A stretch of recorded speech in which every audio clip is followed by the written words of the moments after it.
दोस्तों, एक बार एक पिता अपने 4 बेटों के साथ एक आलीशान घर में रहते थे। एक दिन पिता ने अपने चारों बेटों को कहा कि इस घर को अच्छी तरह से अगर चलाना हो तो ज़रूरी है कि आप चारों अपने कमाई में से थोड़ा सा योगदान घर के लिए दें। चारों में से 3 भाई तो एकदम मुकर गए। कहने लगे, बाबूजी हमारी तो इतनी कमाई ही नहीं है कि हम घर के लिए कुछ दें। एक भाई जो था वो मान गया। फिर कुछ दिन बीत गए, चारों भाइयों की शादियां हो गई, बच्चे हो गए, लोग बढ़ गए, तो जाहिर है समस्या भी बढ़ गई। फिर धीरे धीरे घर की दीवारें, फर्नीचर, दरवाजे, खिड़कियां सब कुछ खराब होने लगा। लेकिन पैसे इतने कम थे कि कोई कुछ कर ही नहीं सका। दरअसल ये 3 भाई जो थे, इनकी कमाई तो बहुत अच्छी थी, लेकिन सारी कैश में थी। ना ये चेक लेते थे और ना ही इनका कोई बैंक अकाउंट था। एक भाई इनवॉइसिंग में हेरा फेरी करता था, इसलिए जाहिर है उसका सारा धंधा कैश में था। दूसरा भाई दुनिया भर के अवैध धंधे करता था, इसलिए उसकी सारी डीलिंग कैश में थी। तीसरा भाई ईमानदार था, मेहनत से कमाता था, लेकिन सारा पैसा कैश में था, इसलिए उसके पिताजी को कभी पता ही नहीं चला कि उसकी कमाई कितनी है। और साथ में ही उनके जो पड़ोसी थे, जो खुद किराए के घर में रहते थे, इन लोगों को उकसाते रहे कैश में डीलिंग करने के लिए। फिर एक दिन आया कि घर की बिजली और पानी दोनों कट गए, और बात यहां तक पहुंची कि अगर पैसे का भुगतान इमीडिएटली नहीं किया तो घर बिक जाएगा।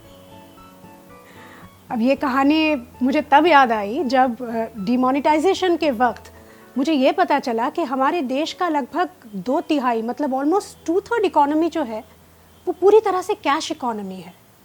मतलब इस पैसे की बैंक या फिर सरकारी अकाउंट्स में कोई गिनती नहीं है।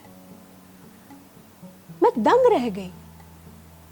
हर नागरिक अच्छे से अच्छी सुविधा चाहता है, इंफ्रास्ट्रक्चर चाहता है, लेकिन क्या हर नागरिक इसके लिए कंट्रीब्यूट कर रहा है? और यहाँ कंट्रीब्यूशन से मेरा मतलब टैक्स भरना नहीं है, सिर्फ इतना ही कि अगर हम अपना हर व्यवहार बैंक अकाउंट के जरिए करें तो हम अपने देश के अर्थव्यवस्था का एक हिस्सा बन सकते हैं और इस तरह से हम अपना योगदान दे सकते हैं। अब मैं कोई इकोनॉमिस्ट तो हूँ नहीं, और मैं ये भी जानती हूँ कि देश की इकोनॉमी व्हाट्सएप फॉरवर्ड से तो नहीं चल सकती।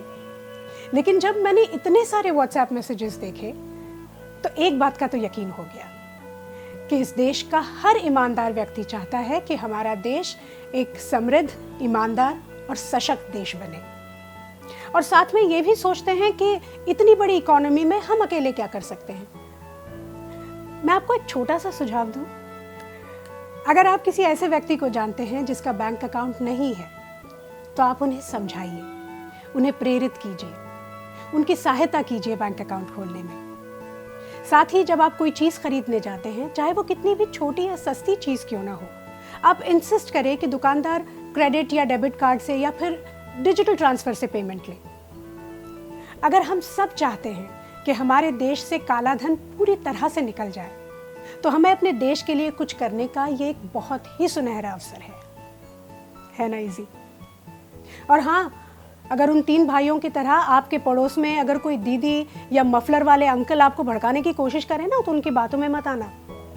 वो तो चाहते ही हैं आपका घर बिक जाए।